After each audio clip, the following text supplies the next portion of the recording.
Bonjour tout le monde. Alors, merci d'être là. Moi, aujourd'hui, j'ai eu sur le cœur un message. J'étais dans la parole de Dieu en train de chercher autre chose. Excusez. Je cherchais autre chose. Et là, le Saint-Esprit m'a vraiment dirigé vers autre chose. C'est toujours comme ça qu'il agit.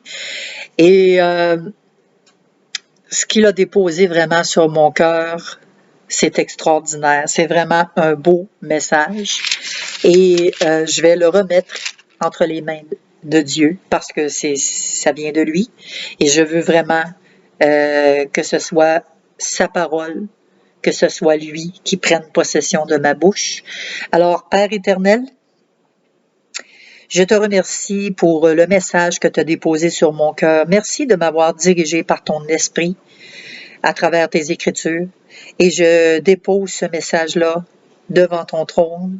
Et je te remercie, Seigneur, de ce que tu vas faire avec ce message-là, que ça puisse porter du fruit, qu'on puisse saisir l'importance, Seigneur, du message, l'importance de ce qui est véhiculé ce matin au travers de tes Écritures, au nom de Jésus. Amen. Alors, aujourd'hui, on va parler, écoutez, qui d'entre nous ne rêve pas d'avoir un voyage organisé? Un voyage non seulement organisé, mais un tout inclus qui coûte $0. Tout organisé, toutes dépenses payées. On n'a pas à se casser la tête, on embarque dans l'avion, puis on s'en va à Dubaï. Dubaï, une ville riche dans tous les sens, une ville convoitée, Dubaï. Qui ne rêve pas d'aller rester là et de vivre sous le bras du prince de Dubaï? Alors, il y en a beaucoup qui aimeraient, hein? Repas compris, les vêtements, les bijoux, la boisson à volonté.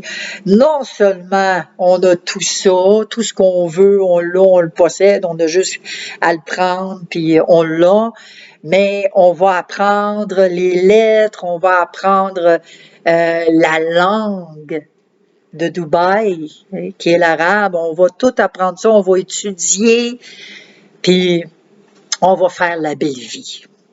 Il y en a combien qui le désirent? Sûrement quelques-uns qui le désirent. Mais ici, moi, je vais vous emmener dans un voyage qui est sensiblement pareil. Peut-être qu'il y en a qui me voient y venir, sûrement. Alors moi, je vais vous amener dans le livre de Daniel au premier chapitre. On va lire le verset 1 à 4. D'accord? Alors ici, la 3e année du règne de Joachim, roi de Juda, Nebuchadnezzar, roi de Babylone, marcha contre Jérusalem et l'assiégea. Le Seigneur livra entre ses mains, oui, Joachim, roi de Juda. Il livra à Nebuchadnezzar, Joachim. Il l'a livré. Non seulement il livre le roi de Juda, mais une partie des ustensiles de la maison de Dieu, Nebuchadnezzar emporte ces ustensiles-là dans son pays, et non seulement dans son pays, mais dans la maison de son Dieu. Parce que Nebuchadnezzar a son Dieu, c'est pas Dieu. Alors, il emmène tout ça dans la maison de son Dieu. Le roi donna l'ordre à Ashpenaz. Ashpenaz, c'est le chef des eunuques. Donc, le roi, Nebuchadnezzar, demande à son eunuque, son chef, d'amener quelques-uns des enfants d'Israël de race royale ou de famille noble. Et ces jeunes gens-là ces jeunes garçons devaient être sans défaut corporel, beaux de figure, doués de sagesse, d'intelligence et d'instruction, capables de servir dans le palais du roi, et à qui on enseignerait aussi les lettres et la langue des Chaldéens. J'arrête là. Ça résume un peu mon introduction. Hein? Qui ne rêve pas d'aller dans une ville, la ville riche, Dubaï? Wow! Un tout inclus. Hein? On en fait des voyages, des fois on se paye des voyages tout inclus, des forfaits, et on s'en va à Cuba, on s'en va au Mexique, on va s'évader ailleurs pour une période de temps.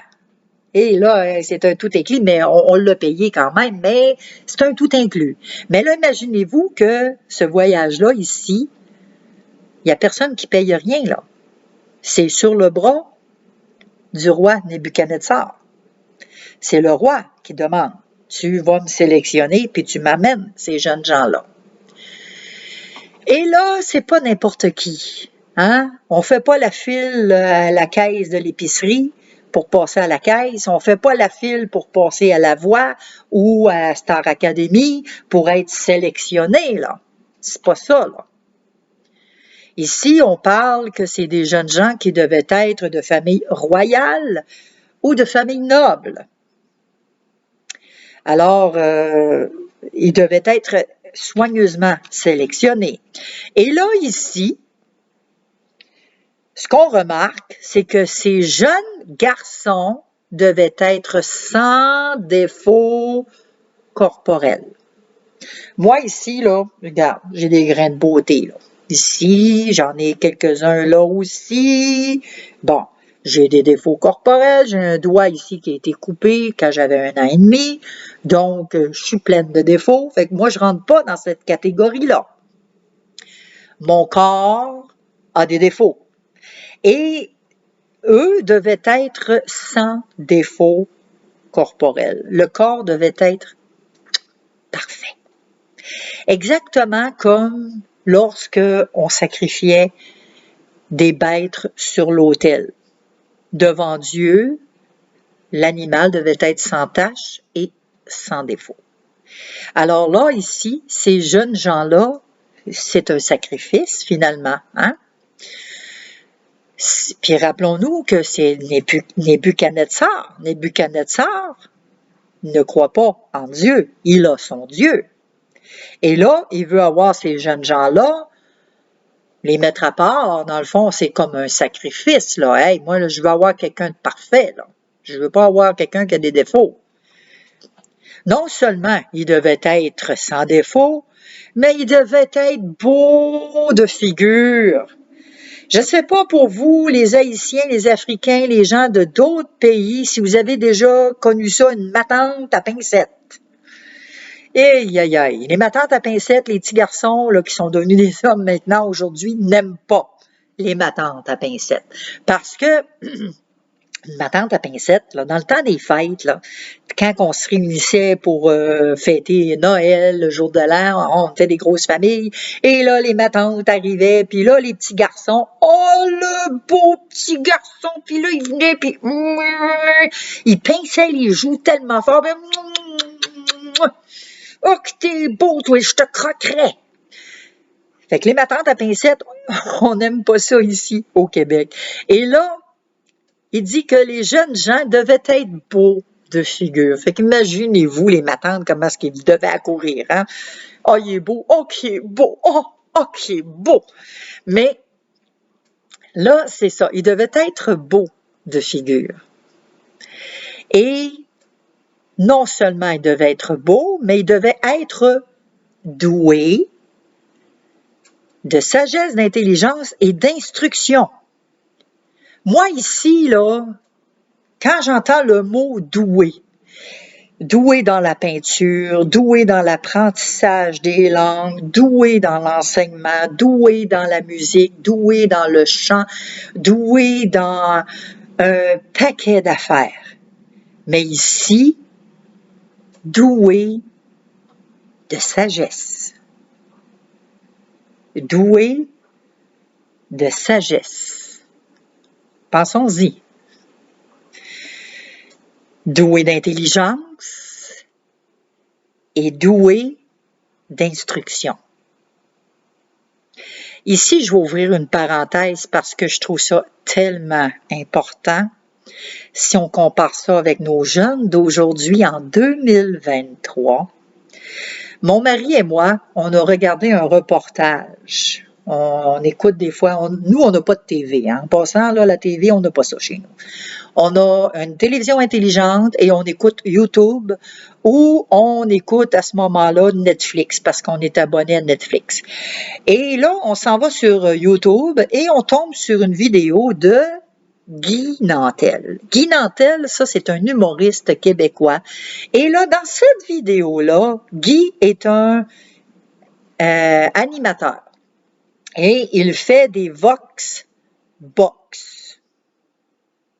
En tout cas, il va dans la rue, on va le dire en français, il va dans la rue et il interroge, il y a un quiz et il interroge des gens. Et là, il y a des questions spécifiques et les gens doivent répondre à ces questions. Et là, dans cette vidéo-là, Guy Nantel s'adresse à un groupe de jeunes, ici comme on voit là, des jeunes gens qui sont aux études, qui apprennent, qui sont au cégep, à l'université. Il y en a même un qui étudie en politique. Et là, Guy arrive avec une feuille et sur la feuille, il y a le profil du Canada. Fait qu'on voit le Québec, Ontario, Alberta, etc. Bon, on voit tout. Le Nouveau-Brunswick. Et là, chaque province est colorée d'une couleur différente. Et là, Guy Nantel arrive avec sa pancarte. Et il demande, est-ce que tu peux me dire où se situe la Gaspésie sur la carte? Et là, il le posait à je ne sais pas combien de personnes, mais dans les personnes, il n'y en a aucune. Aucune personne n'a été capable d'identifier la Gaspésie sur la carte. On allait montrer, mettons, comme il y en a qui ont pointé l'Ontario, hey, Ontario, la Gaspésie. Il y en a qui ont pointé le Labrador. Il y en a qui ont pointé même la Colombie-Britannique. Voyons, où est-ce que vous étudiez? Qu'est-ce que vous apprenez à l'école? Et là, Guy continue à poser des questions. Là, il veut savoir c'est quoi le continent, le pays qui est en bas du Canada, dans le sud du Canada. Groenland? Hey, ça, on a entendu ça, je pense, 2 ou 3 fois. Il y en a qui disaient un paquet d'affaires. Un pays qui est au sud du Canada. Qu'est-ce qui est au sud du Canada? Le Mexique! Voyons, qu'est-ce qui est au sud des frontières du Canada? C'est les États-Unis, voyons donc! Et là, il n'y en a pas un encore une fois, chez nos jeunes qui a été capable de donner une réponse correctement. Et là, non seulement c'était ça, mais là, on parlait de l'Afrique, de nommer un pays d'Afrique. Bon, il y avait un paquet de questions que c'était des questions basiques, des questions élémentaires, des questions simples. Il n'y en a pas un qui a été capable de répondre correctement, même pas celui qui étudie en politique. Voyons donc! Puis on va être dirigé par des gens comme ça. Et là, à la fin de son vidéo, de son reportage, Guy Nantel remet un certificat d'enseignement. Tiens, tu vas être bon pour enseigner. Il connaît rien. Fait que là, il connaît rien, puis il va enseigner qu'il connaît rien, il va enseigner rien dans le fond. Fait que c'était ça, la parenthèse que je voulais vous ouvrir aujourd'hui, c'est qu'en 2023, c'est épouvantable. C'est épouvantable de voir nos jeunes qui apprennent absolument rien dans nos écoles. C'est incroyable. On va leur apprendre la masturbation, on va leur apprendre la relation sexuelle, on va leur apprendre à devenir transgenre, on va leur apprendre à devenir un gars ou une fille, on va leur apprendre un paquet de cochonneries, mais on leur apprendra pas l'essentiel. Hein? On est en train de corrompre nos enfants dès le bon âge, le jeune âge. Au lieu de leur apprendre des choses qui sont essentielles, qui sont des choses couramment de tous les jours qu'on devrait savoir, on leur apprend un paquet d'autres cochonneries. Hein? Comment devenir une drag queen, un drag king, bon, etc. Hey, ça, hey, oui, let's go. On l'a. Donc, ici, ces gens-là devaient être doués de sagesse, d'intelligence et d'instruction. Devaient être doués d'instruction. C'est pas le cas aujourd'hui. On voit beaucoup de jeunes qui connaissent rien aujourd'hui. Et là, non seulement ça, mais nos jeunes de cette époque-là devaient être capables de servir dans le palais du roi. Aujourd'hui, les jeunes, la plupart, sont pas capables de rien faire. Sont même pas capables de compter le change d'une monnaie. Quand on va payer en argent, sont pas capables de compter le change. On est rendu là, c'est incroyable. Ils ont tout appris avec la calculatrice ou ils apprennent plus rien. Alors, ils sont pas capables. S'ils n'ont pas de machine qui compte pour eux, si la caisse enregistreuse elle compte pas pour eux, ils sont pas capables de donner le change exact. Ils sont là en avant de la caisse, ils sont là avec l'argent, puis là, ils donnent un montant et ça arrive souvent qu'ils se trompent. Il y a des jeunes qui ont essayé de travailler puis qui ont été jetés dehors au bout de 3 jours parce que la caisse balançait jamais. Hein? 2023. Puis on dit qu'on évolue. On n'a plus les enseignements qu'on avait. Et là, ces gens-là qui sont capables de servir dans le palais, ben on va leur apprendre les lettres et le langage des Chaldéens. Alors, si on revient à notre voyage tout inclus à Dubaï, c'est servi sur un plateau d'argent. Il y en a combien qui refuseraient de faire un voyage comme ça? Il n'y en a pas beaucoup qui refuseraient. Tout le monde se ruerait, en tout cas, accourrait pour aller prendre l'avion, pour pouvoir aller vivre cette expérience-là, parce qu'on sait, le dicton le dit, les voyages forment la jeunesse. Alors, ici, ce qu'on voit aussi, c'est quand ils regardaient à la perfection, les gens étaient scrutés avec une loupe de très, très près. Regardaient le moindre petit détail, même les parties génitales, parce que tout devait être parfait, sans défaut. Et là, quand on dit user, qui doit être doué de sagesse, en connaissez-vous beaucoup, vous qui sont doués de sagesse? Extrêmement rare. Doué d'intelligence et d'instruction. Il n'y en a pas beaucoup. Donc, alors là, ici, on voit que Daniel et ses 4 amis, on voit Daniel et ses 3 amis, pardon. Daniel, Anania, Mishkaël et Azaria, qui, eux, plus tard, ben là, ils vont changer de nom, hein, parce que là, sont arrivés là, dans le pays, là, puis Nebuchadnezzar, il va les appeler autrement. Alors ici, Daniel, il va s'appeler Belchatsar, Anania, Shadrach, Mishkaël, Méshach et Azaria, Abednego. Alors là, le chef des eunuques arrive pour apporter la nourriture parce que là, ils ont buffet à volonté, la boisson à volonté, c'est le party. Hein? On en connaît des Québécois quand ils se payent des voyages tout inclus, qui n'ont aucune limite, aucune borne et qui ambitionnent. Ah ben moi j'ai payé puis je vais en avoir pour mon argent. Il y en a beaucoup. Alors ici, ben c'est ça, les jeunes, hein, ce sont des jeunes et ils en profitent.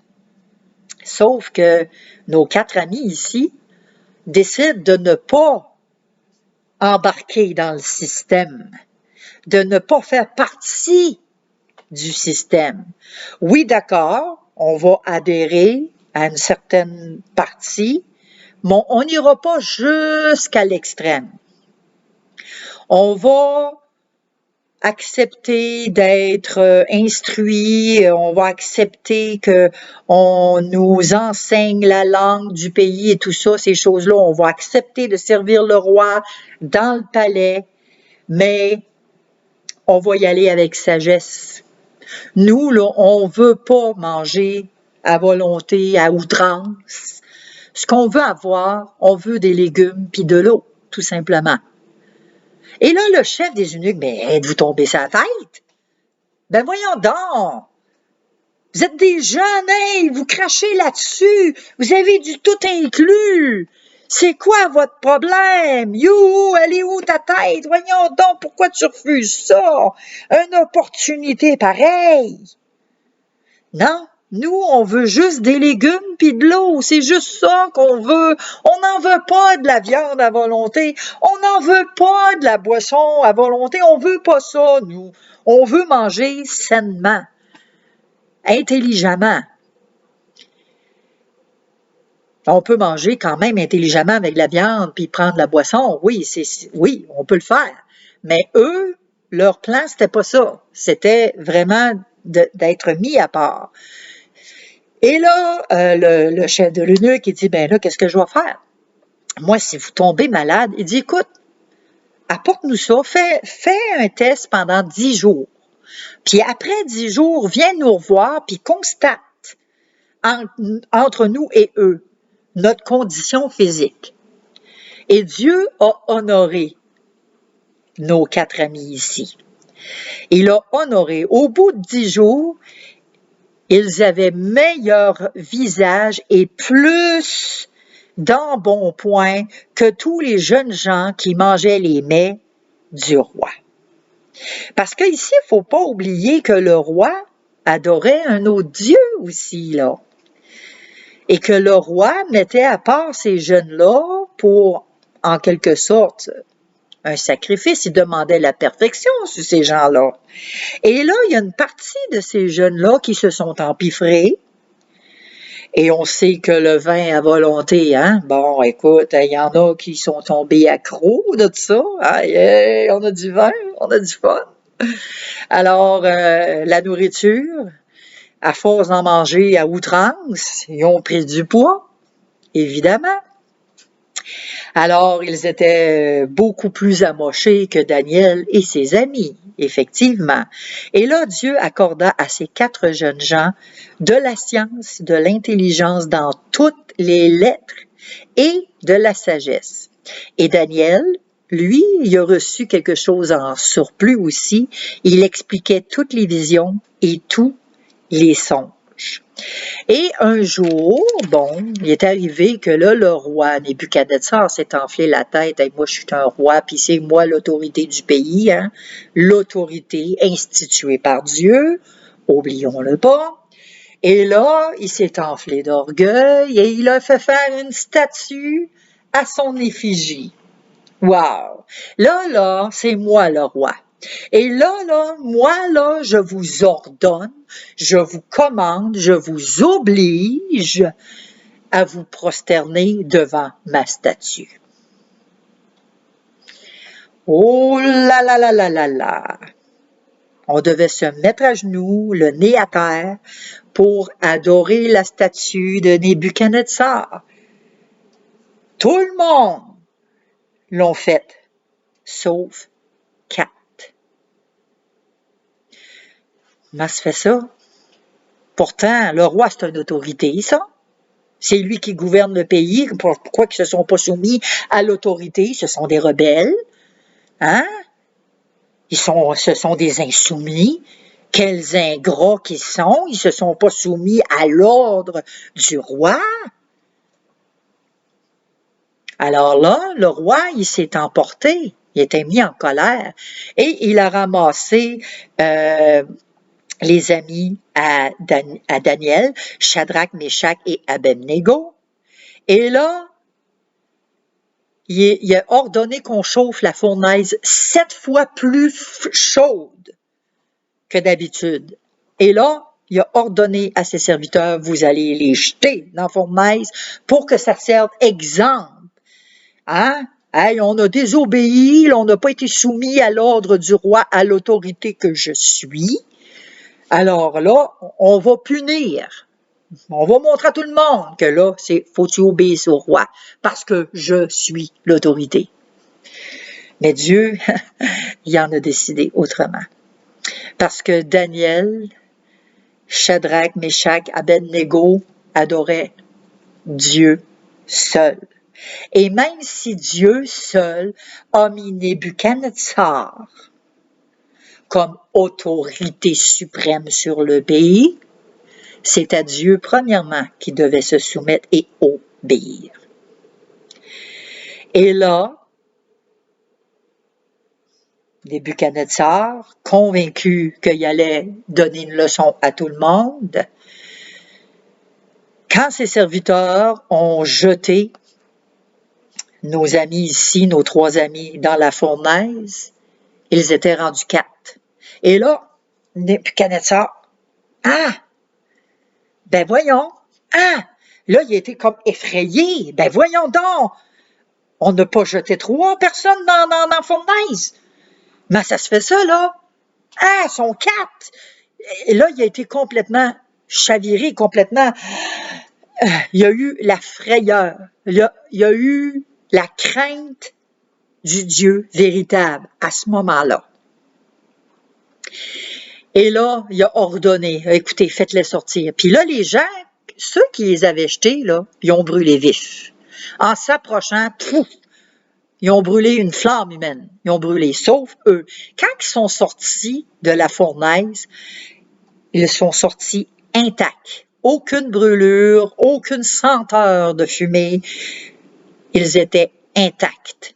Et c'est là ensuite que Nebuchadnezzar a dit que ensuite Nebuchadnezzar s'approcha de l'entrée de la fournaise, prenant la parole, Shadrach, Meshach et Abednego, serviteurs du Dieu suprême, sortez. Là, les satrapes et tout ça, Nebuchadnezzar, par la suite, quand ils sont sortis, a pris la parole et il a dit. Ça, c'est au verset 28 de Daniel 3, verset 28. Béni soit le Dieu de Shadrach, Meshach et d'Abednego, lequel a envoyé son ange et délivré ses serviteurs qui ont eu confiance en lui et qui ont violé l'ordre du roi et livré leur corps plutôt que de servir et d'adorer aucun autre Dieu que leur Dieu.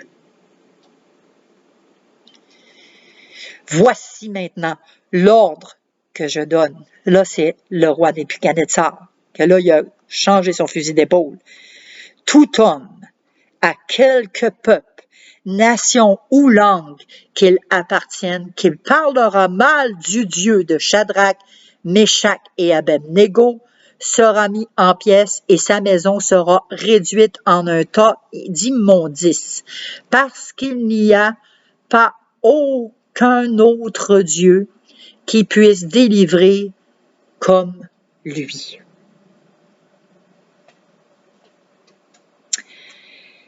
Alors ici, c'est une histoire qui est vraiment très intéressante et qu'on peut très bien faire la parallèle de Daniel avec ce que l'on vit aujourd'hui. On le sait, ça a commencé, ça a déjà commencé, le port du masque, le vaccin obligatoire, le passeport vaccinal, on voit là. Et il y en a combien qui embarquent dans le système? Parce que c'est l'autorité. Faut être soumis à l'autorité. C'est malheureux. C'est extrêmement malheureux de voir comment ça se passe aujourd'hui et de voir que plus ça va, plus le temps est en accélération.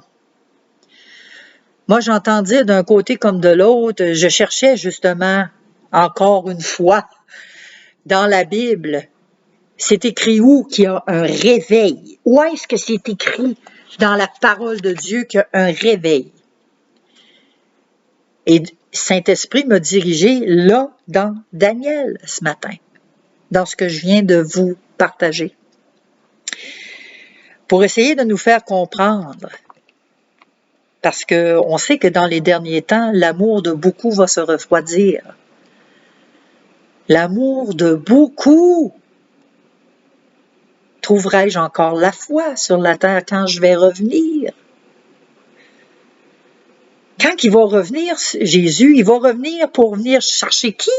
Chercher son Église, son épouse. Trouverai-je encore la foi? L'amour du plus grand nombre se refroidira. Et là, avec les circonstances qu'on vit aujourd'hui, on est en train de se laisser endormir. On dort. Le réveil, ceux qui parlent du réveil, c'est l'Église, c'est nous, l'Église. On doit se réveiller. Hey! Réveille-toi, m'a shaké, réveille-toi. Réveille-toi, toi qui dors. Ne vois-tu pas les ruses de l'ennemi? Ne vois-tu pas qu'est-ce qui est en train de se passer?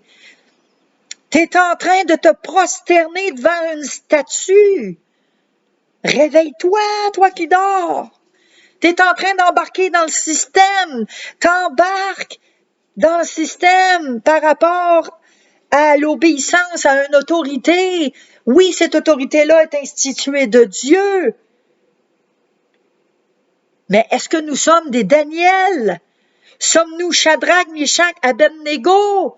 Sommes-nous capables de nous tenir debout, de tenir ferme, de dire non? C'est à ça qu'il faut regarder. Il faut qu'on se réveille. Il y a une urgence de se réveiller. Le jugement va commencer par nous, la maison de Dieu. C'est nous que Dieu va juger en premier.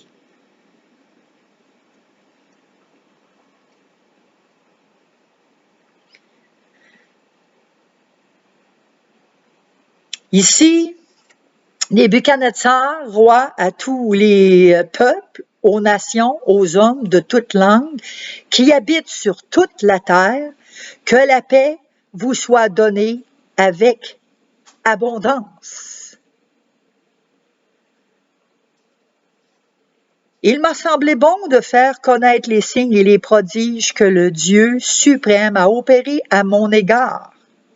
Que ses signes sont grands, que ses prodiges sont puissants. Son règne est un règne éternel et sa domination subsiste de génération en génération. Moi, Nebuchadnezzar, je vivais tranquille dans ma maison et heureux dans mon palais.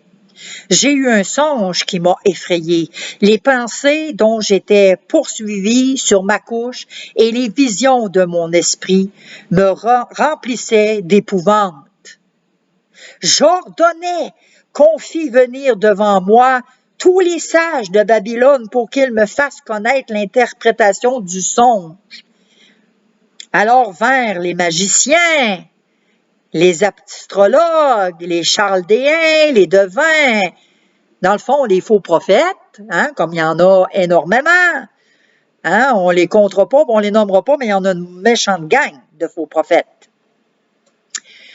Et chaldéens, devins, je leur dis le songe, et ils ne m'en donnèrent point l'explication. En dernier lieu, se présenta devant moi Daniel, nommé Belchazzar, d'après le nom de mon Dieu, le Dieu de Nebuchadnezzar, et qui en lui l'esprit des dieux saints, je lui dis le songe. Et là, Daniel, il a interprété ce songe-là. Nebuchadnezzar a cru le songe.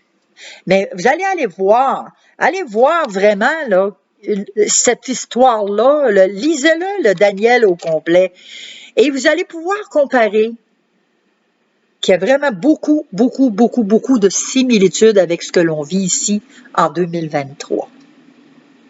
Alors voilà, moi c'est ce que j'avais sur le cœur de vous partager, qu'on prenne conscience de l'état d'urgence, qu'on prenne conscience de notre état vis-à-vis de Dieu, et que vraiment le Saint-Esprit nous dirige, nous guide, nous garde éveillés, pas réveillés, parce que s'il nous garde réveillés, c'est parce qu'on dort.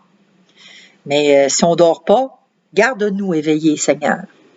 Alors, que la parole de Dieu, Seigneur, puisse faire du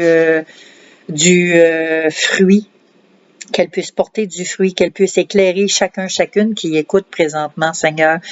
Merci, Père éternel, de ce message qui est percutant, qui est important, surtout au jour d'aujourd'hui. Et merci, Seigneur, de nous fortifier, de nous garder, de nous entretenir, nous exhorter, nous encourager, Seigneur, et qu'on puisse vraiment, Seigneur, marcher avec l'aide de ton Saint-Esprit, avec droiture selon ta volonté. Donne-nous, Seigneur, des frères, des sœurs qui ont le même esprit que toi, la même ferveur que toi, Seigneur, un cœur vraiment sincère, tourné vers ta volonté, Seigneur, parce que c'est ta volonté que nous voulons faire, que nous voulons accomplir. Alors, Père éternel, je te prie aussi de nous pardonner. Pardonne-nous, Seigneur, pour tous les manquements qu'on a faits. Pardonne-nous, Seigneur, si on a fléchi le genou à quelque part dans une situation ou d'une autre. On te demande, Seigneur, de nous relever, de nous planter solides, de nous fortifier et qu'on puisse venir des ambassadeurs, des ambassadrices pour ton royaume. Au nom de Jésus-Christ. Amen. Alors voilà. Merci d'avoir été à l'écoute, d'avoir pris le temps d'écouter. Laissez vos commentaires si jamais vous avez des commentaires et on se dit à la prochaine.